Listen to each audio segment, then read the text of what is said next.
What's up, your boy Domuto. We're back with another video today. We're watching SunnyV2. And we're watching how Steven Seagal became Hollywood's worst celebrity. I heard like Steven Seagal like one of the worst, like the meanest guy. He's terrible on set and shit. So I never seen a Steven Seagal movie, to be honest. I barely know. Like I know who he looks like because I know he just popular, but but I ain't never seen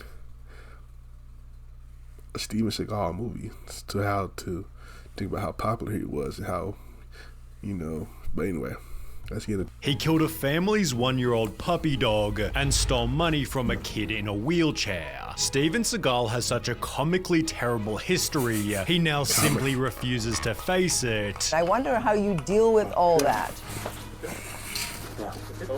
Hello, Steven Seagal. Number 1, treating other actors terribly during filming. I have a family member that worked with him years ago on a low-budget film. Steven Seagal was miserable and rude, but it only gets worse from here. Whilst filming for the movie Exit Wounds, stuntman Steven Quadros explained that Seagal would unexpectedly kick guys in the nuts to see if they were wearing cups, which was also mentioned by a different stuntman in a completely unrelated interview. The first thing he's gonna do is kick you in the nuts. He's like, oh hey, we're wearing a cup? Well, he's just gonna pop you in the nuts. That's the first thing he does. One comment stated, I actually know a few stuntmen and actors who've worked with Seagal, and they all echo the same thing about him, one of whom might have been Stephen Lambert, who stated Seagal became more unpredictable during his fight scenes. He's notorious of breaking people's arms, legs, ribs, as he'd actually punch and hit other actors to make the fights look real. He was actually hitting the stuntmen like for real? Hell yeah, he's known for that. To make matters worse, protective equipment wasn't allowed on set. There's nothing wrong with putting on pads. They would say no because he wouldn't allow it. And it's therefore no surprise that during one scene, Seagal injured DMX's shoulder during the fight, so X had to take a few days off. Even worse was when Seagal put a stuntman in hospital. And he beat the shit out of the guy and smashed his face to the mirror multiple times. He went over the top to the point that sent the guy to the hospital. Which isn't surprising given he was this rough while filming a YouTube video. Oh. Right, yeah. I wasn't ready, right? As a result, actors have to be extremely careful just to appear alongside him. You gotta keep a third eye on what he's doing. And if you're not good enough, he's gonna hurt you. Although not only because of unexpected injuries. Seagal would show up on set demanding insane movie changes. Calls the director, he's like, we're changing the scene. We're gonna do the scene in Arabic.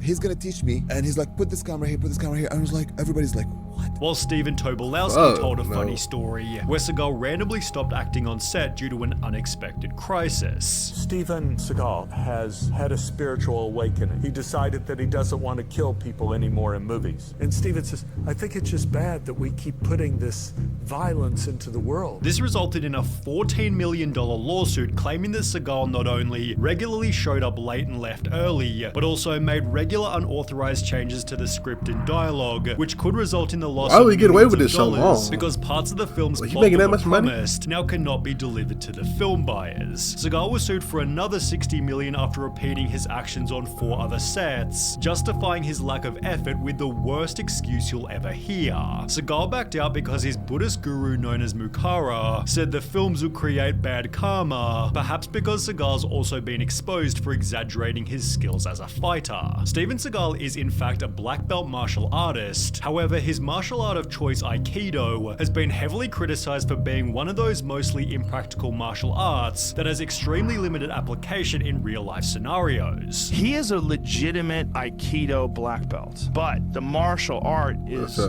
the questionable thing. A Reddit comment describes Seagal's martial art to be kind of a cult with fake telegraphed attacks. The attackers are just there to make the master look good, which is exactly what's shown in this video, where Seagal's attackers just fall to the floor to make him look good for the crowd. Unfortunately, people don't voluntarily flip over in the real world. This makes pro wrestling look real, wonderfully choreographed. Fighting is always easier when your opponent cooperates. It's therefore no surprise Seagal has no professional fighting fighting record. I bet. Who in MMA does Aikido? So-and-so coming in the cage is a world champion with a background in Aikido. You never heard that once. Have you ever heard that once? It's for a reason. But he did claim that he Damn. taught Anderson Silva how to do a highly specialized move, the leg kick. I started teaching him kicks that I thought he could really hurt people with, and at that point I knew he was going to start to really make these kicks, work. He created the front kick. Did he invent the wheel too? In response, Anderson Silva made a video mocking Steven Seagal's fighting, although there was one more attempt by Seagal to prove he could actually fight. Whilst on set for the movie Out for Justice, Seagal claimed that due to his Aikido training, he couldn't possibly be choked unconscious. The challenge was taken up by martial artist Gene LaBelle, who not only choked Seagal out instantly, but also caused Seagal to soil himself in the moments he was blacking out. When asked about the incident, LaBelle stated, sometimes Steven has a tendency to cheese off the wrong people, and you can get hurt by doing that. So if a guy soils himself, you can't criticize him, because if they just had a nice big find out dinner y'all an hour y'all out here before, watching you might Steven have a Seagal tendency movies. to do that. Seagal responded by claiming that he and LaBelle had never even fought. There was never ever any confrontation with him ever. And if Gene is saying shit like that,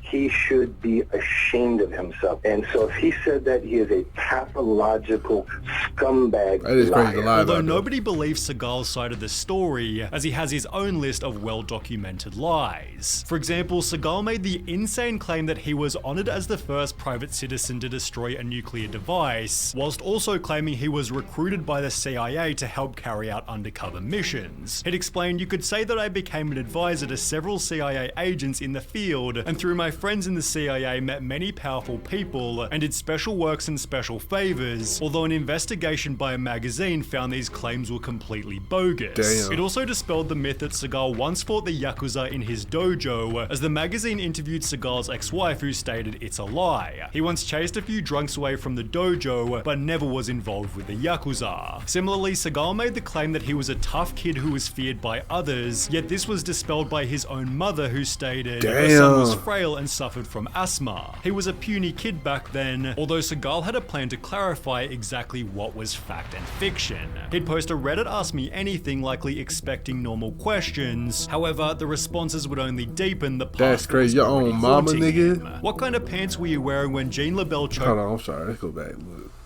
Your own mama calling you out, talking about you was a puny kid. I wish my mama would, but if I told y'all, nigga, I jumped off a building, a 12-story building, survived, she better back that up.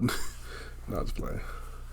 You unconscious and caused you to shit your pants. I personally know a stuntman who had all of his front teeth knocked out by you and said you didn't even apologize. That's crazy. Why did you do that? Can you explain how you developed the front kick that Anderson Silva used in his UFC fight? Although there was one more question that was worse than any other. Hey there, I went to the same junior high school as you in Fullerton, CA many years later. Heard some stories. The one I would like to ask you about is when your social studies teacher caught you stealing lunch money from a kid in a wheelchair.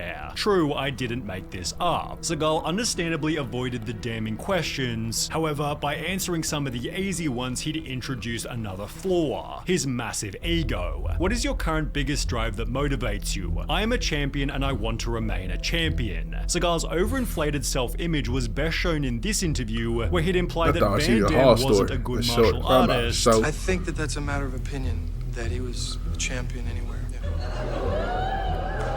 Which was then proven at a party when the two came head to head. Shit. The party was hosted by Sylvester Stallone, who stated, Van Damme was tired of Seagal saying he could kick his ass and went right up to him and offered him the chance to step outside so he could wipe the floor with him. Seagal made some excuse and left. Van Damme, who was completely berserk, tracked him down and again offered him a fight, and again Seagal pulled a Houdini, yet Seagal unsurprisingly stated it was Van Damme who ran from him. Is that true he got in a fight with you? No, it'd be like me squashing an ant. If he sees me, he runs. It's therefore no surprise that Seagal despises Van Damme. Thoughts on Jean-Claude Van Damme? Can I laugh in your face? Do I think Jean-Claude's a tough guy in martial arts? No. However, Van Damme has only ever said positive things about Seagal in return. Met the guy a few times. He's a nice guy. Doesn't like me much. I like him a lot. Good guy, good charisma, he's got something special on the screen. Another example of Steven Seagal's ego came from a story told by Rob Schneider. Finally, Steven Seagal emerges, and he comes out and he said, I just read the greatest script I've ever read in my life. He goes, really? Who wrote it? I did.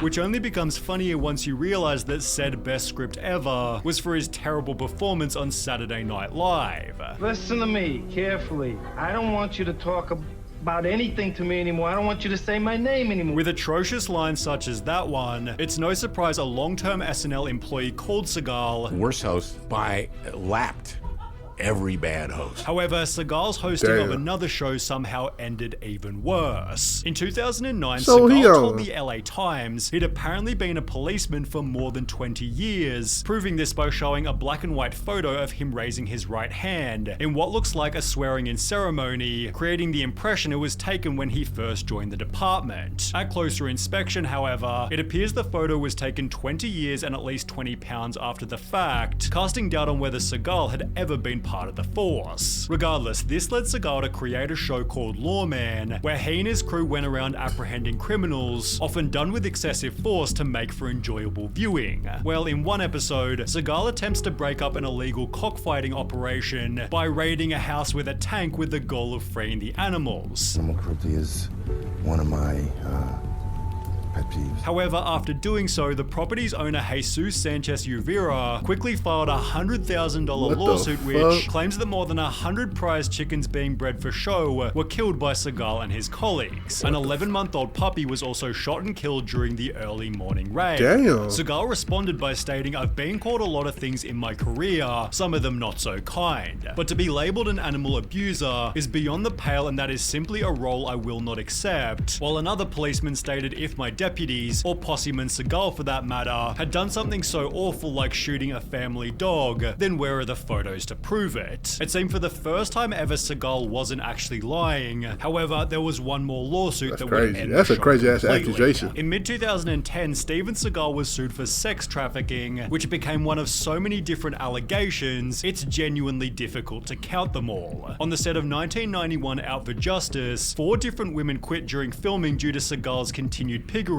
while one of the stuntmen from earlier told an equally creepy story. There's this girl sitting in a tub. She's wearing bikini, and they had to convince her that she has to come out of the tub naked. The only thing that might rival his terrible track record with women is his track record with low-rated movies, none of which receiving more than 50% on Rotten Tomatoes, or more than 5 out of 10 Who keeping IMDb. Steven Seagal With no new in movies business in for all the this year? last 5 years, Seagal has opted for a modern method of generating extra income: crypto scams. That's right, ladies and gentlemen. Steven Seagal scammed people with crypto. From Team Seagal, Steven has just become the worldwide ambassador for the Bitcoin second generation cryptocurrency. Despite gaining only 150 likes, Steven was promised $250,000 in cash and $750,000 worth of B2G tokens in exchange for his That's promotions, not too good to be true. While which y'all he failed to fucking disclose to the public, resulting in a $330,000 fine. Seagal paid only $75,000 toward his debt before refusing to appear in court, then moving to Russia where he still lives now. That old spray on ass hairline, boy. I see it. Anyway, shout out to Steven Seagal, I guess. Whatever. Yeah, whatever. This was a video. All right. Steven Seagal is an asshole. That nigga scam money out of people, and that's crazy. People watch his movies. I guess it's a pet. It's a thing. And anyway, if you like my reaction, like, comment, subscribe. Check out the last SunnyV2 video I watched. Check out another video about some celebrity fucking up. And I'll catch you next time. Peace.